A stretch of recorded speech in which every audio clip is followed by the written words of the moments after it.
Alors imaginez, vous êtes le patron d'une des plus grandes entreprises de tabac du monde.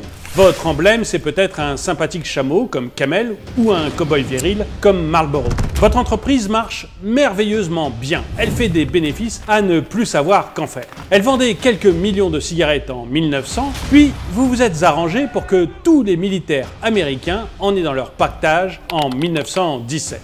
Et puis après, comme ça ne vous suffisait pas, vous avez engagé le plus grand génie du marketing pour que les femmes adoptent elles aussi la cigarette. En plus de ça, les bénéfices que vous faites sur chaque paquet de cigarettes vendues sont énormes. Bref, on est le 12 avril 1953. Vous êtes à votre bureau et vous buvez votre whisky en rêvant à ces milliards de cigarettes que vous vendez à des hommes, des femmes et des enfants. Et puis, un scientifique en blouse blanche rentre dans votre bureau. Il travaille pour vous, mais il vient d'isoler à partir du goudron de la fumée 17 produits cancérigènes. Qu'est-ce que vous faites? Vous stoppez la production et vous rappelez tous les produits vendus ou vous enclenchez de grandes campagnes de promotion qui vont cacher la vérité. Bonjour, je suis François Xavier et aujourd'hui je vais vous parler de l'industrie du tabac. L'industrie du tabac, c'est une industrie qui date de Christophe Colomb, qui l'a ramené des États-Unis vers l'Europe. Au début, le tabac, il est surtout défini par sa provenance, le Maryland, la Virginie, la Turquie, etc. Et puis, petit à petit, ça devient des marques, qui sont au début extrêmement nombreuses, mais qui, petit à petit, se regroupent. Et au début du XXe siècle, il n'y a plus que quelques marques de tabac qui sont dans une concurrence extrêmement féroce les unes vis-à-vis des autres. Mais à cette époque, on ne connaît pas vraiment les dangers du produit. En fait, avant les années 1950, les risques liés au tabac ne sont pas connus. Les marques de tabac utilisent donc le marketing moderne comme n'importe quelle industrie classique. Seulement voilà, en 1950, les choses changent. Il y a deux Anglais, Dole et Hill, qui vont publier un travail qui établit un lien direct entre le tabagisme lié à la cigarette et le cancer du poumon. Et il y a même une relation qui est établie entre les effets de la maladie et l'intensité de la consommation. Alors on pourrait croire que cette étude a été contestée ou qu'elle est restée juste au niveau des scientifiques et que l'industrie du tabac n'en a pas eu connaissance. Eh bien pas du tout. En fait, dès 1953, les laboratoires de recherche des fabricants de cigarettes ont confirmé le rôle cancérigène du tabac. Et ils ont même isolé dans le goudron 17 produits cancérigènes. Et en 1956, ils ont mis en évidence la nocivité vasculaire du gaz carbonique et de la nicotine. En plus, ils ont découvert qu'il y avait dans le tabac du cadmium et du polonium qui sont tous les deux très cancérigènes. Alors je ne sais pas ce que vous auriez fait, peut-être auriez-vous prévenu le public pour lui dire que fumer tue, que fumer peut donner le cancer. Mais l'industrie du tabac, elle, a choisi de faire rigoureusement le contraire. Ils ont financé des grandes campagnes de presse pour nier les faits scientifiques établis. Bref, pour eux, que la cigarette soit cancérigène, c'était pas un problème. Il fallait que vous continuiez à fumer pour continuer à verser beaucoup d'argent à leurs entreprises. Mais ils ne se sont pas arrêtés là. 20 ans avant les médecins, en 1963, l'industrie du tabac savait que la nicotine pouvait rendre addictif. Vous n'avez peut-être jamais entendu parler de B&W. B&W, c'est une grande entreprise de tabac, mais vous connaissez peut-être quelques-unes de ses marques. Pall Mall ou Lucky Strike. Eh bien, le vice-président de B&W en 1963, il disait « La nicotine est addictive. Nous faisons donc le métier de vendre de la nicotine, une drogue addictive, efficace dans le relâchement des mécanismes du stress. » Alors imaginez-vous maintenant une seconde dans les chaussures de ce vice-président de la B&W, avec les marques Pall Mall et Lucky Strike. Vous savez que la nicotine est une drogue addictive très efficace. Qu'est-ce que vous faites? Vous la supprimez de vos cigarettes ou alors vous faites tout pour que le fumeur en absorbe le plus possible et de manière la plus profonde possible. Eh bien, c'est ce qu'a choisi la B&W et l'ensemble des fabricants de tabac. Et ils ont fait des études pour trouver une technique de fabrication de la cigarette qui fasse en sorte qu'on ait une inhalation forte et profonde pour pouvoir absorber rapidement et de manière très intense la nicotine. Et au début des années 70, les fabricants de tabac ont introduit dans les cigarettes des additifs capables d'augmenter le pouvoir addictif de la nicotine, comme par exemple de l'ammoniac,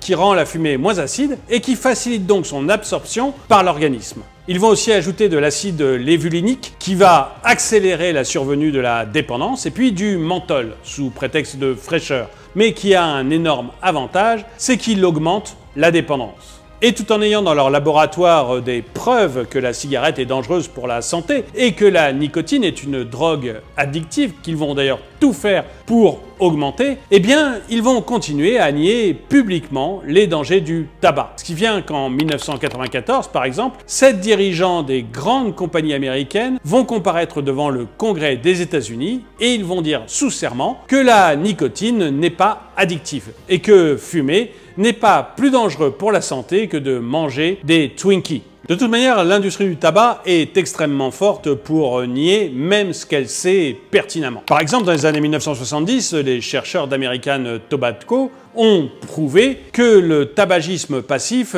existait et qu'il contenait des substances cancérigènes. Et dans les années 1980, l'une des premières recherches que va faire British American Tobacco, eh bien, c'est de voir comment on peut développer des cigarettes qui émettent moins de fumée irritante et toxique. Mais exactement dans la même période, alors que ces chercheurs sont en train d'essayer de trouver des systèmes pour limiter les effets nocifs de la fumée, British American Tobacco va nier que la fumée peut avoir des effets négatifs. Et elle va nier le tabagisme passif et elle va subventionner énormément de recherches dans le but de réfuter les faits. Mais voilà, les faits sont les faits et ils sont plutôt têtus. Et du coup, de plus en plus de journaux écrivent sur les méfaits du tabac. Et puis les pouvoirs publics eux-mêmes commencent à en parler. Et du coup, la population commence à fumer de moins en moins. Que feriez-vous, vous, si vous étiez un de ces grands pontes du tabac habitué à mentir à l'opinion publique, mais qui voit tout d'un coup son business menacé et ses clients disparaître?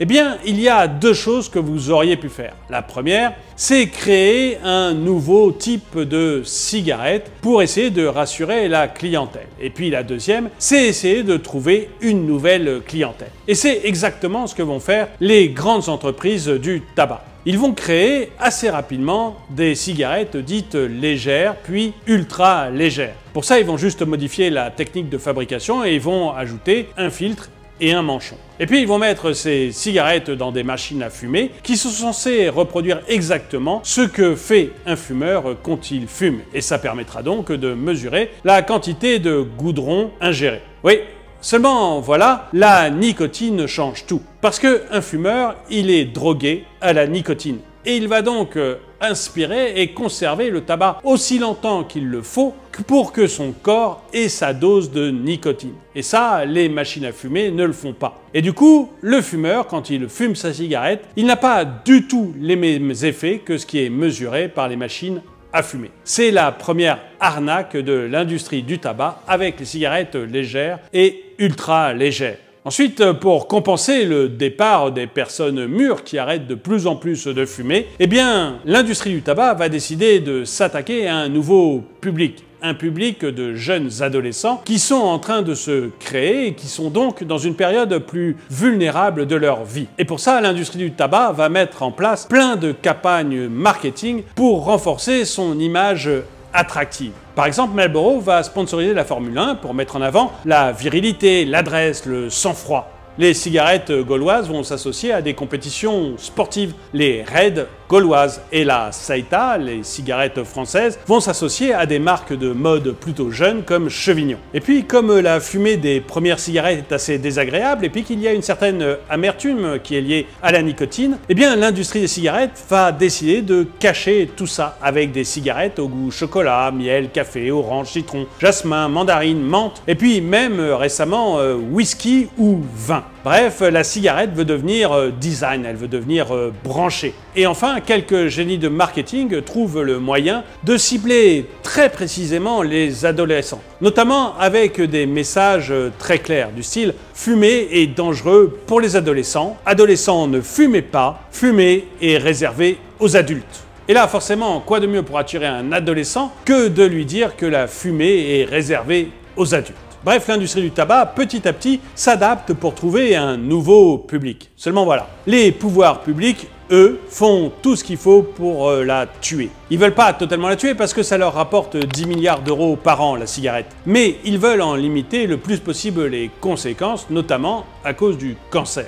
Du coup, l'industrie du tabac, là encore, va réagir. Si l'Occident, que ce soit les États-Unis ou l'Europe, ne veulent plus d'eux, eh bien ils vont se tourner vers d'autres pays, et principalement vers les pays d'Afrique et d'Asie du Sud-Est. Et pour ça, les États-Unis ont exercé une sorte de chantage économique. Si les gens fument en Asie du Sud-Est, pourquoi ne fumeraient-ils pas américains? Et les Américains vont mettre en place plusieurs campagnes pour pousser les jeunes d'Afrique et d'Asie à fumer américain. Ils vont utiliser les images de différents acteurs, comme par exemple Alain Delon en Asie, et puis ils vont faire des sortes de grands concerts gratuits pour ceux qui, par exemple, apportent 5 paquets vides de Winston à l'entrée du concert. Bref, progressivement, les morts liées au tabac vont passer des États-Unis et de l'Europe vers l'Asie et l'Afrique. Et j'aimerais bien savoir ce que vous en pensez. Est-ce que vous êtes d'accord avec moi pour dire que ce business du tabac est vraiment l'un des plus démoniaques que l'on puisse trouver